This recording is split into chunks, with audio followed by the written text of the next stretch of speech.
This story contains themes of parental neglect, infidelity, and emotional harm to a child. The focus is on consequences and psychological complexity, not romanticization of harmful behavior. I'm watching my daughter spell the word wrong. She's standing at that microphone, under those television lights, and I can see it happening. The hesitation, the glance toward me, the tears pooling in her brown eyes. P-E-R-F-I, Lily's voice cracks. She's 8 years old and she knows what this word means. Perfidious, treacherous, faithless, deceitful. She looks at Mark in the front row. He's leaning forward, hands clasped, willing her to succeed. Then she looks at me, and I see something in her face that makes my stomach drop. Perfidious. The bell dings. That horrible final sound. Mark is already moving toward the stage. I'm still sitting in my seat at the Gaylord National Resort Ballroom, my phone in my lap, finishing a text I started 3 minutes ago. Lily's face crumples. She's crying now, really crying. And Mark is there, scooping her up, carrying her off stage, while 2,000 people applaud politely for the brave little girl who made it so far. I'm watching this happen. I'm watching my husband comfort our daughter after the biggest disappointment of her young life. And all I can think is that Judge Stevens is 3 rows back, and I need to figure out when I can see him again before we fly home tomorrow. That's who I am. That's who I became somewhere between Thursday night and Saturday morning. Let me tell you how I got here. 2 years ago, Lily won her first spelling bee. She was 6 years old, standing on a cafeteria stage at Brookside Elementary, spelling words like bicycle and photograph. Simple words, baby words, but she spelled them with this intense concentration. Her little forehead wrinkled, her lips moving silently as she worked through each letter. Mark was beside himself. He'd always been the academic one. Engineering degree from Georgia Tech. Loves puzzles and logic problems. Reads those dense books about mathematics for fun. He saw himself in Lily that day. She's got a gift, he said in the car on the way home, glancing at her in the rearview mirror. Lisa, she could really do something with this. I was happy for her. Of course I was. She was my daughter. But even then, I felt something else too. Something I didn't want to name. Mark had found his person, his partner, his project, and I was just there. We started training that summer. Every night after dinner, Mark would pull out the word lists. Lily would sit across from him at our kitchen table, and he'd quiz her. Pronunciation, definition, etymology, usage in a sentence. They had a system. They had inside jokes. They had this whole world that was just theirs. Onomatopoeia, Mark would say. Can you use it in a sentence? Lily would ask, and they'd both smile because she already knew this one. The word buzz is an example of onomatopoeia. Onomatopoeia. That's my girl. I'd be loading the dishwasher, or folding laundry, or scrolling through my phone, watching other people live interesting lives on Instagram. I was 27 years old. I'd gotten pregnant at 19, married Mark at 20, and spent the last 8 years being Lily's mom. That was my entire identity. Mom, Mark's wife, the woman who packed lunches and scheduled dentist appointments and made sure there were always juice boxes in the fridge. I loved my daughter. I need to be clear about that. I loved her fiercely, protectively, the way mothers do. But I was so bored I wanted to scream. The training intensified as Lily got better. She won the County Bee when she was 7. Then regionals. Then the state championship last March, which qualified her for Scripps, the National Spelling Bee in Washington, D.C., the one they broadcast on ESPN, the big one. Mark was coaching her 2 hours every night by then. Sometimes 3. He'd downloaded apps, joined online forums for spelling bee parents, ordered practice books. He'd wake up early to review etymology patterns before work. She could win this, he told me one night in bed, his voice full of wonder. Lisa, she could actually win the whole thing. That's great, I said, not looking up from my phone. You don't seem excited. I am excited. It's a lot, Mark. She's 7 years old. She loves it.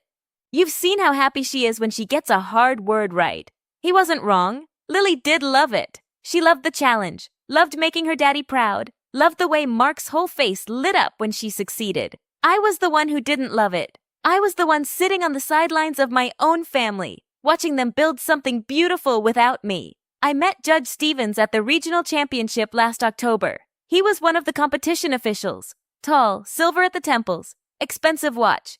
That easy confidence that comes from being important. He was checking credentials at the door when I walked in with our family. "Lily Parker?" he said, glancing at her name badge. "I've heard about you. The third grader who's been dominating the Georgia circuit." Lily hid behind Mark's leg. She was shy with strangers. "She's incredible," Mark said, resting his hand on her shoulder. "We're so proud. And you must be the parents," Steven said, looking at me now, really looking. She definitely got her mother's beauty. It was inappropriate. I knew it was inappropriate. Mark knew it too. I felt him stiffen beside me. But I smiled. "God help me," I smiled. Because it had been so long since anyone looked at me like that. Like I was Lisa, not just Lily's mom. Like I was someone worth noticing. "Thank you," I said. Stevens held my gaze for a beat too long before moving on to the next family. Mark didn't say anything about it, but I could feel his disapproval in the car afterward. He didn't need to lecture me. He was too polite, too focused on Lily's upcoming performance. But I knew I didn't care. Lily won regionals. Then the state championship in March. By then, the training had taken over our lives completely. Mark had turned our spare bedroom into a spelling command center. Word lists covering the walls, a whiteboard for etymology practice, flashcards organized by difficulty level. They'd spend hours in there. I'd hear Lily's voice through the door. "Definition, please. Language of origin, please. Can you use it in a sentence?" I started going out more. Coffee with old friends from high school. Shopping trips that took all afternoon. A wine and paint class on Thursday nights. Anything to fill the hours. "You're missing practice," Mark said once carefully when I came home at 9 o'clock on a Tuesday. "She has you," I said. "She doesn't need both of us hovering." "I'm not hovering. I'm coaching. There's a difference." "Well, I'm not a coach. I'm just here." He looked at me for a long moment, and I saw something in his face I hadn't seen before. Disappointment, not anger. Mark didn't really do anger. Just this quiet, sad disappointment. "You could be here more," he said softly. "She asks where you are sometimes." That hurt, but not enough to change anything. We flew to Washington, D.C. on Tuesday, May 23rd. The Gaylord National Resort was massive. Glass atrium, indoor river, families everywhere, all here for the same reason. Kids with name badges. Parents with nervous smiles. The whole building buzzed with anxiety and ambition. Lily was scared. She held Mark's hand in the lobby while he checked us in, her eyes wide as she took in the scale of everything. "There are kids here from 50 states, she whispered, "and other countries." "You're ready for this," Mark told her, kneeling down to her level. "You've worked harder than anyone. You know these words. What if I mess up? Then you mess up, and we'll still be proud of you. Right, Lisa?" They both looked at me. I was watching a man across the lobby. Tall, silver at the temples, expensive watch, Judge Stevens. "Right," I said, refocusing on Lily. "We'll be proud of you no matter what, sweetheart." Stevens saw me then. Our eyes met across that crowded lobby, and he smiled. Not a polite smile, something else. I felt it low in my stomach. That flutter of attention, of possibility, of being seen. Mark was checking us in. Lily was studying the massive spelling bee banner hanging from the atrium ceiling. Stevens walked over. "The Parker family," he said warmly. "Lily, congratulations on making it this far. Your father must be an excellent coach." "He is," Lily said quietly. "I'm sure you'll make Georgia proud." Stevens turned to me. "Mrs. Parker, there's a parent networking mixer Thursday evening, just for the semifinalists' families. I hope you'll attend. It's a wonderful opportunity to connect with other parents who understand the commitment you've made." He handed me a card with the details. As I took it, his fingers brushed mine. "Just for a second." "I'll be there," I said. Mark was signing paperwork, not paying attention. Stevens smiled and walked away. Wednesday was orientation and preliminary rounds. Lily was one of 562 spellers. They'd be narrowed down to 50 for Thursday's semifinals, then to the final 12 for Saturday. The competition was brutal. Kids who'd been drilling for years. Every advantage, every resource. Parents who treated this like Olympic training. Lily made it through Wednesday. So did most of the other strong spellers. The real test would be Thursday. That night, Mark drilled her until 9 o'clock. They ordered room service and barely touched it. Etymology roots, schwa sounds, silent letters, language patterns. I sat on the hotel bed, scrolling through my phone, half listening. "Mom, do you want to quiz me?" Lily asked at one point. "Your dad's doing such a good job," I said. "I'd just mess you up." She looked disappointed. But Mark jumped in quickly with the next word, and the moment passed. I kept thinking about Thursday night, about the mixer, about Judge Stevens. Thursday's semifinals started at 10 a.m. The ballroom was packed, ESPN cameras everywhere. The pressure was enormous. Kids broke down crying on stage. Parents clutched each other's hands in the audience. Lily was incredible. She spelled eleemosynary without hesitation, then temesis, then appoggiatura, a word I couldn't even pronounce, let alone spell. Mark was barely breathing beside me. Every word felt like a wire stretched to breaking. When Lily made it through to the final round, when the judges confirmed she was one of the 50 semifinalists who'd advanced to Saturday, Mark grabbed my hand and squeezed so hard it hurt. "She did it," he whispered. "Lisa, she actually did it." His eyes were wet. He was crying, right there in the audience, not even trying to hide it. I should have been crying too. I should have felt what he felt. Instead, I was thinking about what I'd wear that night. The mixer started at 7. Mark wanted to take Lily to see the National Mall. She'd been training so hard, working so intensely. He wanted her to have one evening of fun before the finals. "You should come with us," he said as he tied Lily's shoes. "We'll get pizza, see the monuments, make it a family thing." "I should go to the mixer," I said. "Network with the other parents. It might be good for Lily to have connections in this community." It was such obvious bullshit. Mark's face told me he knew it, but he didn't fight me. He never fought me about anything. "Okay," he said quietly. "We'll see you later." Lily hugged me goodbye. She smelled like hotel shampoo and mint toothpaste. "Good luck, Mommy," she said. "Luck with what, sweetie?" "Making friends." She smiled up at me, so innocent, so trusting. I kissed her forehead and watched them leave. Then I went to my room and spent an hour getting ready. The mixer was in one of the hotel's conference rooms. About 30 parents, light appetizers, cash bar, classical music playing softly, everyone making polite conversation about their exceptional children, their training regimens, their hopes for Saturday. I had 2 glasses of wine quickly. Stevens found me by the window. "Mrs. Parker," he said, "I'm glad you made it." "Lisa," I said, "please. Mrs. Parker makes me feel old." "You're definitely not old," he smiled. "Your daughter was extraordinary today. That round in the afternoon, appoggiatura, that was PhD level difficulty. Her father deserves all the credit. He's been coaching her every night for 2 years. And what about you? What's your role in all this?" It was a simple question. It shouldn't have felt like a door opening. "I'm just there," I said, "supporting from the sidelines." "I doubt that. Mothers always do more than they take credit for." He was standing close now. I could smell his cologne. Something expensive, woody, and clean. Honestly, I feel like a spectator in my own family sometimes. Mark and Lily have this whole world together. Spelling words and etymology and inside jokes. I'm just the person who packs the snacks.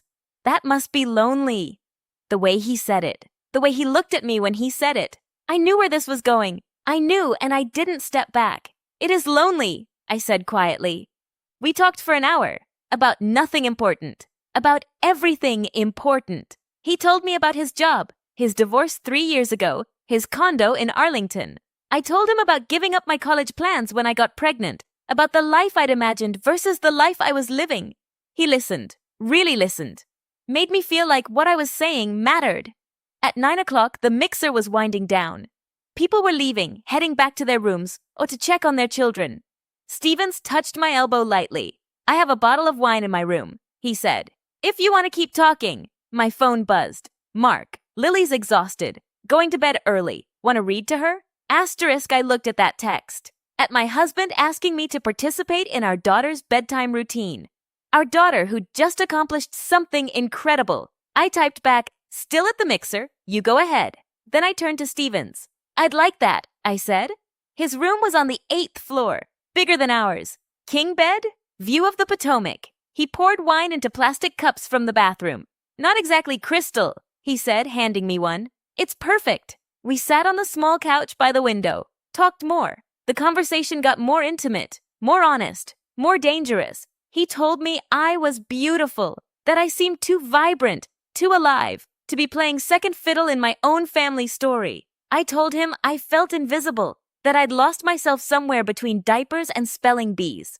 "You're not invisible to me," he said. It was such a line, such obvious, predictable flattery. I fell for it completely. When he kissed me, I kissed him back. When he stood and held out his hand, I took it. I knew what I was doing. I knew exactly what I was doing. My daughter was 2 floors down, sleeping before the biggest day of her life. My husband was probably reading to her, doing the voices she loved, making sure she felt safe and loved. And I was here, making this choice. I got back to our room at 4 in the morning. I opened the door as quietly as I could. The room was dark except for the bathroom light Mark had left on for me. Both beds were occupied. Mark in one, Lily in the other. I stood there in the doorway, still wearing my dress from the mixer, and looked at them sleeping. Mark's alarm was set for 7. Lily's finals started at 10. I slipped into the bathroom and took a shower, washed away the smell of someone else's cologne, someone else's hands, someone else's room. When I came out, wrapped in a towel, Lily was awake. She was sitting up in bed, looking at me with those huge brown eyes. "Hi, baby," I whispered. "Go back to sleep." "What time is it?" "Early, too early, close your eyes." "Where were you?"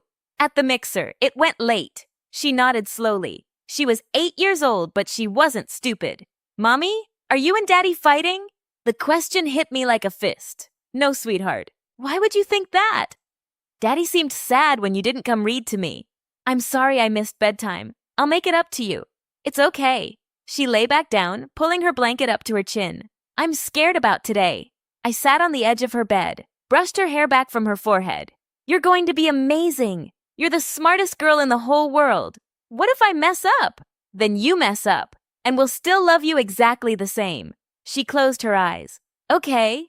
I sat there until her breathing evened out, until I was sure she was asleep. Then I crawled into bed next to Mark and lay there in the dark, staring at the ceiling, feeling nothing and everything all at once. Friday morning came too fast. Mark was up at 7, making coffee in the tiny hotel room coffee maker. Lily got dressed in the outfit we'd picked out together last week. Navy blue dress, white cardigan, her lucky barrettes. She was quiet, unusually quiet. "How'd you sleep, Bug?" Mark asked, using his nickname for her. "Okay. You ready for today?" "I think so." "You're going to be great. Remember, slow down. Think through the etymology. Don't rush." "I know, Daddy." We went downstairs for breakfast. The hotel restaurant was packed with spelling bee families. Everyone looked nervous. Kids picking at their food, parents giving last-minute pep talks. Lily barely ate anything. "You need to eat," I said. "It's going to be a long day." "I'm not hungry." "Try the pancakes." "You love pancakes." "My stomach hurts." Mark looked at me across the table. His eyes asked the question, "Where were you last night?" I looked away first. The finals ballroom was overwhelming. Thousands of people in the audience. ESPN cameras on cranes. Professional lighting. The judges at their elevated table. The pronouncer at his lectern. And the microphone, standing alone in a spotlight on the stage. 50 kids. They'd compete until only one remained. Lily was number 37. She'd have to wait through most of the other spellers before her turn. We sat in the front row of the family section. Mark held Lily's hand. She was trembling. "You've got this," he kept saying. "You know these words. You've practiced every possible scenario." I checked my phone. Stevens had texted, "Good luck to Lily today. Let me know how it goes." I deleted it before Mark could see. The competition started. One by one, kids walked to that microphone. Some succeeded, some failed. When the bell dinged, signaling elimination, parents gasped or cried or sat in stunned silence. It was brutal to watch. Lily's turn came in round 4. She walked to the microphone looking so small under those lights. "Speller number 37, your word is imprimatur." Lily took a breath. "Definition, please." "Official approval or sanction." "Language of origin?" "Latin." She closed her eyes, working through it. "Imprimatur. That is correct." Mark grabbed my hand and squeezed. Lily walked back to us and he hugged her tight. "Perfect," he whispered. "Absolutely perfect." She made it through round 5, then round 6. By round 7, there were only 30 spellers left. I noticed Stevens in the officials section. He caught my eye and smiled. I smiled back. Mark was watching Lily, not me. Always watching Lily. Round 8, 22 spellers left. Lily walked to the microphone again. She looked exhausted, pale. Her hands were shaking. "Speller number 37, your word is perfidious." The pronouncer's voice echoed through the ballroom. Lily stood there, frozen. "Perfidious," she repeated quietly. "That is correct. Please spell perfidious. She looked at Mark. He nodded encouragingly. You've got this. Then she looked at me, and something in her face changed. She knew. I don't know how she knew, but she knew. Maybe she'd heard me come in at 4 a.m. Maybe she'd seen something in my face that morning. Maybe she was just 8 years old and terrified and looking for her mother, and I wasn't really there. Definition, please? Lily asked. Deceitful and untrustworthy. Her voice was barely a whisper. Can you use it in a sentence? The perfidious betrayal of trust destroyed the family. Lily's eyes filled with tears. Perfidious, she said again. The audience was silent. Thousands of people watching this tiny girl under bright lights. P-E-R-F-I, she stopped. Mark leaned forward in his seat. Come on, baby, you know this. P-E-R-F-Y-D-I-U-S. The bell dinged. That horrible final sound. That is incorrect, the judge said, not unkindly. Lily stood there for a moment, tears streaming down her face. Then she walked off the stage. Mark was already moving, climbing over chairs to get to her. He caught her as she came down the stairs and scooped her into his arms. She sobbed into his shoulder. I'm sorry, Daddy. I'm so sorry. It's okay, Bug. You were amazing. I'm so proud of you. I sat in my seat watching them. I should have gone to her. I should have run to my daughter and held her and told her she was incredible. Instead, I was looking at Stevens in the officials section. He winked at me. Actually winked. And I smiled. That's what Mark saw when he finally looked back at me. His daughter crying in his arms and his wife smiling at another man. They put us in a comfort room after elimination. A small conference room off the main hallway where families could decompress in private. Tissues and water bottles and chairs arranged in a circle like a support group. Lily sat in Mark's lap, still crying. Softer now, more of a hiccuping, exhausted cry. I knew that word, she kept saying. I knew it. I know you did. Sometimes our brains just freeze up. It happens to everyone. But I practiced so hard. And you made it to the top 22 in the entire country. Do you know how incredible that is? I was sitting across from them, checking my phone. Stevens. Want to grab a drink later? Lisa. I looked up. Mark was staring at me. Can you put your phone away? Sorry, work thing. Work thing. He repeated it flatly. On a Saturday, during the National Spelling Bee. It's important. Your daughter just got eliminated from the biggest competition of her life. I know that, Mark. I'm sitting right here. Are you? Lily lifted her head from his shoulder. Don't fight. We both stopped, looked at her. We're not fighting, Bug, Mark said gently. We're just tired. But we were fighting. Or about to be. I could feel it building. This thing we'd been avoiding for months. Years, maybe. We went back to our room. Lily wanted to watch cartoons. Mark set her up with the iPad and headphones, then gestured for me to follow him into the hallway. We stood outside our door. Other families walking past. Some celebrating, some consoling. Where were you last night? Mark asked quietly. I told you, the mixer. Until 4 a.m. It went late. People were talking, networking. Bullshit.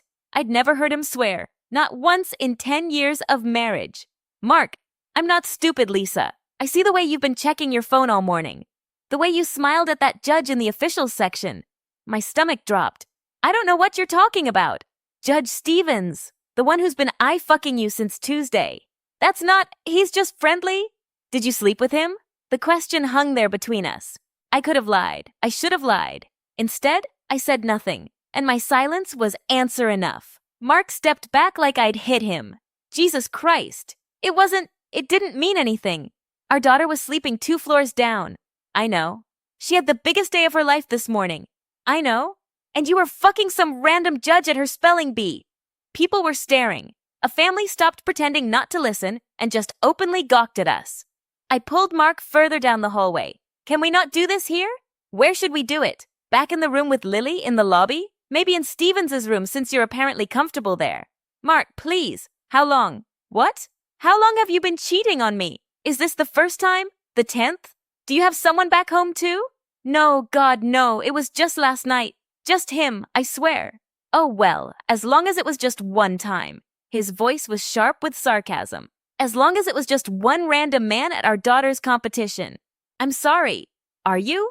I wanted to say yes. I wanted to tell him I was devastated, that I'd made a terrible mistake, that I'd do anything to take it back. But the truth was more complicated than that. I don't know, I said finally. I don't know what I am. He stared at me for a long moment. Then he nodded slowly. Okay, he said. Okay. What does that mean? It means I need to think. It means you need to figure out what you want. It means Lily needs to not see us like this right now. Mark, we'll fly home tomorrow like we planned. We'll act normal for Lily. Then we'll figure out what happens next. We can fix this. Can we? He looked at me like he was seeing me for the first time, really seeing me, and not liking what he saw. I don't think I know you anymore, he said quietly. I don't think I ever knew you. He went back into the room. I stood in that hotel hallway for 5 more minutes before I could follow. That night was the worst of my life. We all slept in the same room, Lily between Mark and me in the king bed because she was still upset and wanted to be close to us. She fell asleep quickly, exhausted from the emotional day. Mark and I lay there in the dark on either side of our daughter. I wanted to say something, anything, but every word that formed in my mind sounded hollow and stupid. Around midnight, Mark's voice came through the darkness. Did she see you? What? Lily, did she see you with him? Is that why she broke down on stage? No, of course not. Then why did she misspell perfidious? She knew that word. I drilled her on it 20 times. I didn't have an answer, but lying there, I remembered Lily looking at me on stage. The expression on her face, the tears in her eyes. She knew something was wrong.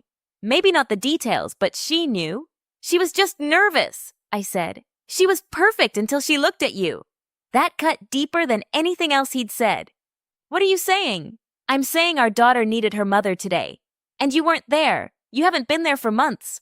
That's not fair, isn't it? When's the last time you sat through a practice session? When's the last time you quizzed her? When's the last time you did anything with her that wasn't on your phone? I'm not you, Mark. I can't be the perfect parent you are.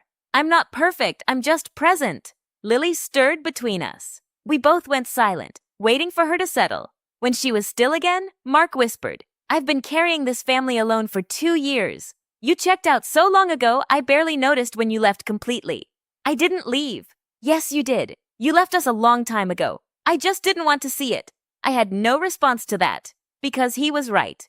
We flew home Sunday afternoon. Lily was subdued on the plane. She colored in her activity book and didn't talk much. Mark read his book. I stared out the window. When we landed in Atlanta, Mark said, I'm taking Lily to my mom's for a few days.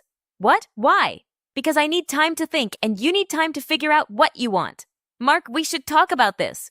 We will, just not right now. Not when I'm this angry. He loaded Lily into his car. She hugged me goodbye, and I felt her little arms around my waist and wanted to cry. When will I see you? I asked her. She looked at Mark. He answered for her.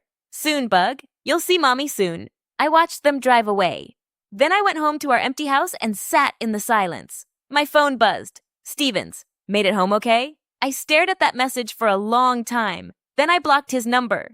Mark filed for divorce 3 weeks later. He didn't ask me to leave the house. We'd been renting, and the lease was in both our names.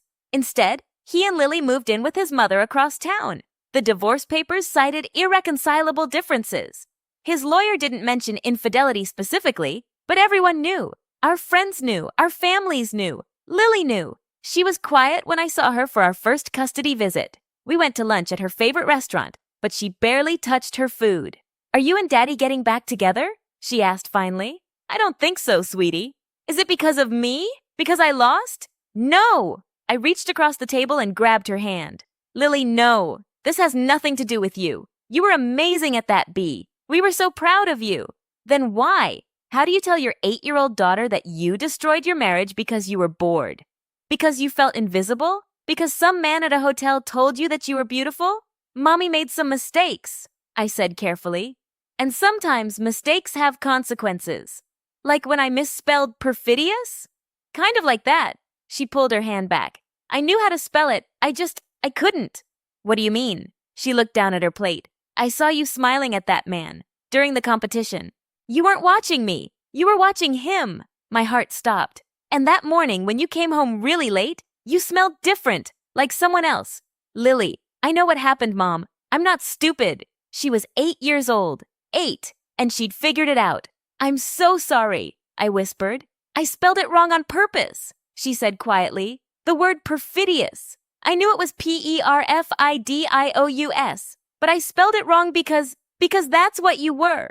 perfidious. I couldn't breathe. My daughter had tanked her own competition, had destroyed something she'd worked 2 years for. Because of me. Why would you do that? I asked, my voice breaking. I don't know. I was just so mad at you, and so sad, and I couldn't think about anything else. She started crying then, really crying. I wanted to win for Daddy. He worked so hard to help me, and I couldn't do it. I messed it all up. I moved to her side of the booth and held her while she sobbed.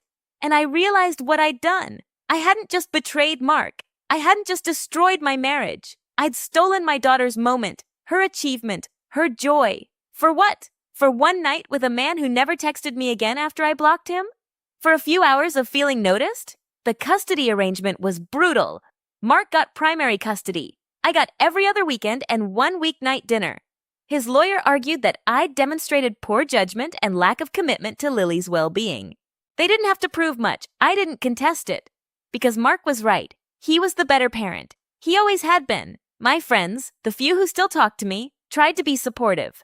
These things happen, my friend Jen said over coffee one day. Marriages fall apart. It's not your fault.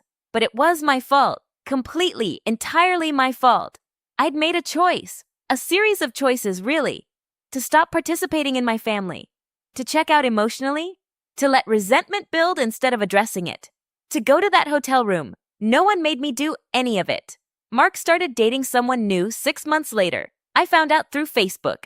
A mutual friend's wedding photo. Mark in the background laughing. His arm around a woman with kind eyes and a genuine smile. Her name was Rachel. She was a teacher. She loved spelling bees and crossword puzzles and had apparently been coaching the middle school team at her school for years. Of course, she was perfect. Of course, Mark had found someone who actually cared about the things he cared about. Lily posted a picture on Instagram a month later. Her, Mark, and Rachel at Stone Mountain. The caption, Family Hike Day.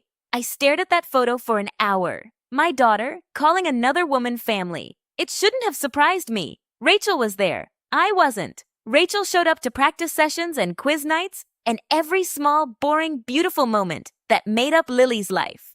I showed up for my court-mandated weekends and tried to compete with fun activities and presents and things that didn't matter. Lily qualified for the National Spelling Bee again the following year. She was 9 now, more confident, more focused. Mark called me a week before they were scheduled to fly to D.C. Lily wanted me to ask if you'd like to come, he said carefully, to the bee. Really?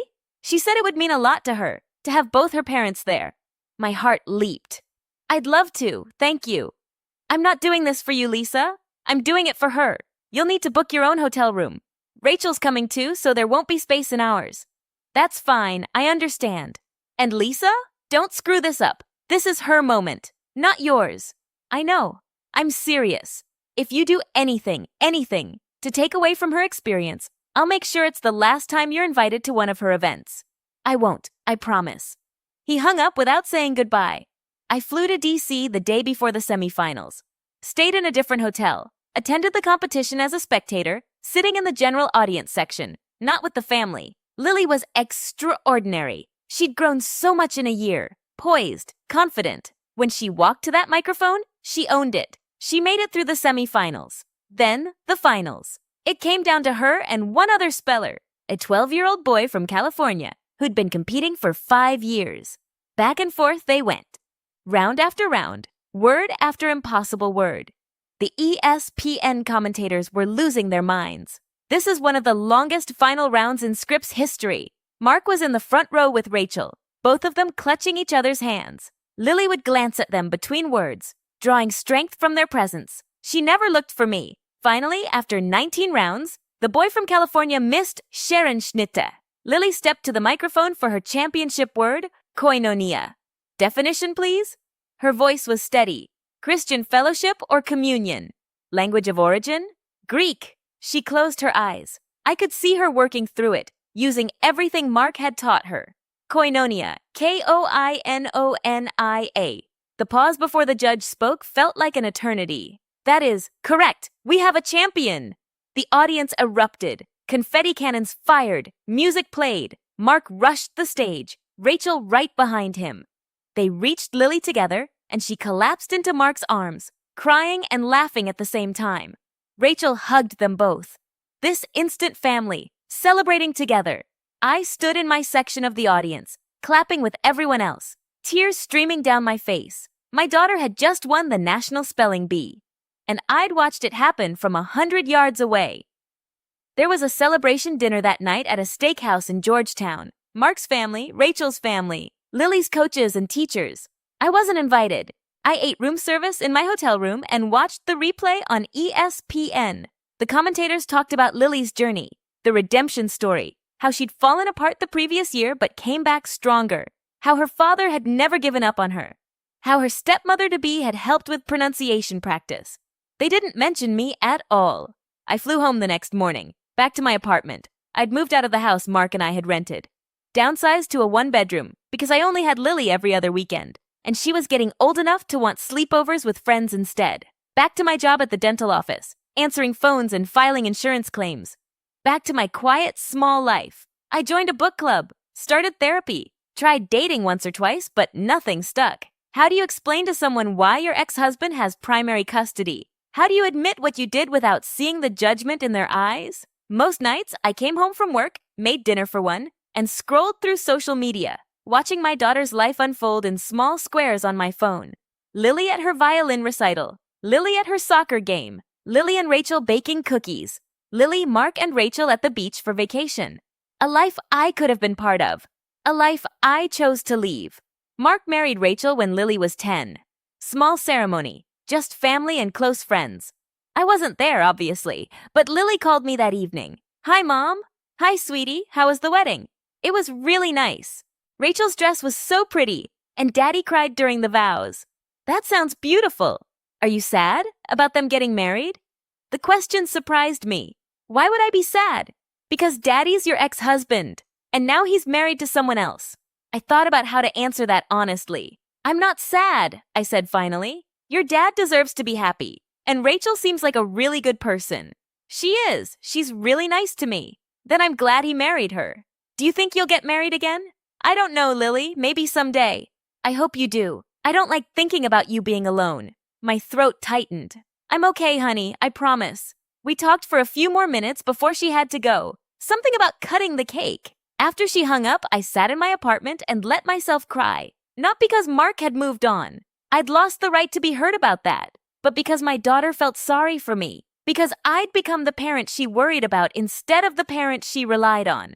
Lily's 12 now. She's in middle school. Still spelling competitively, but also doing theater and coding club and a million other things that smart, confident 12-year-olds do. She has friends and hobbies and a life that's full and rich and has very little to do with me. I see her twice a month, sometimes less if she has something scheduled on our weekends. I don't fight it. What would be the point? Last month, she stayed over for Saturday night. We watched a movie and made popcorn, and it was actually nice. Easy even. As I was tucking her in, she's too old for tucking in, but she still lets me sometimes. She said, Mom, can I ask you something? Of course. Why did you do it? That thing at the spelling bee with that man. 4 years later, and she still wanted to know. I don't have a good answer, I said honestly. I was unhappy and I made a really selfish choice. I hurt people I loved because I was thinking about myself. Do you wish you could take it back? Every single day. She was quiet for a moment. Then, I used to be really mad at you. I know, but I'm not anymore, or not as much. Rachel's been helping me understand that people make mistakes, even big ones. Of course Rachel had. Because Rachel was exactly the kind of person who would help a child process complex emotions in a healthy way. Rachel's right, I said. People do make mistakes, but that doesn't mean those mistakes don't have consequences. Is that why you and Daddy aren't together? Consequences? Yeah, sweetie, that's why. She thought about that. I'm glad he has Rachel now. She makes him happy. Me too. And I'm glad I have you, even if it's not all the time. She said it so matter-of-factly, like she'd accepted this reality and made peace with it in a way I still hadn't. I love you, Lily, I said. I know I messed up. I know I wasn't there the way I should have been, but I love you more than anything. I know, Mom. I love you too. She rolled over and went to sleep. I stood in her doorway for a long time, watching her breathe. It's been 4 years since that night at the Gaylord National Resort. 4 years since I made the worst decision of my life. I've tried to learn from it, tried to become someone better. I'm in therapy. I'm present in the limited time I have with Lily. I'm working on myself. But I can't fix what I broke. Mark's happy. Lily's thriving. They built a life together. And then they added Rachel to it. And it works. I'm on the outside of it, looking in. Sometimes I see Judge Stevens' face on the news. He's involved in some education nonprofit now. Apparently he's remarried too. Has a baby on the way. I wonder if he even remembers me. That one night 4 years ago in a hotel in D.C.? Probably not. For him, it was just another woman at another competition. A forgettable encounter that meant nothing. For me, it cost me everything. Last week, Lily asked if I'd come to her spring musical. Not on my weekend. Not on my custody time. Just if I'd come. Of course, I said. I'll be there. Rachel's helping with costumes and Dad's on the setup crew. But I still want you there too. I'll be there, I repeated. I promise. And I will be. I'll sit in that audience and watch my daughter sing and dance and be talented and wonderful. And I'll be proud of her. I'll see Mark and Rachel in the front row, holding hands, being the family she deserves. And I'll be grateful that I'm allowed to be there at all. Because I know what I am. I know what I did. I destroyed a good man's trust on the most important weekend of my daughter's childhood. I chose a stranger in a hotel over my own family. I traded something real for something meaningless. I was perfidious, deceitful, untrustworthy. That's who I was. That's what I did.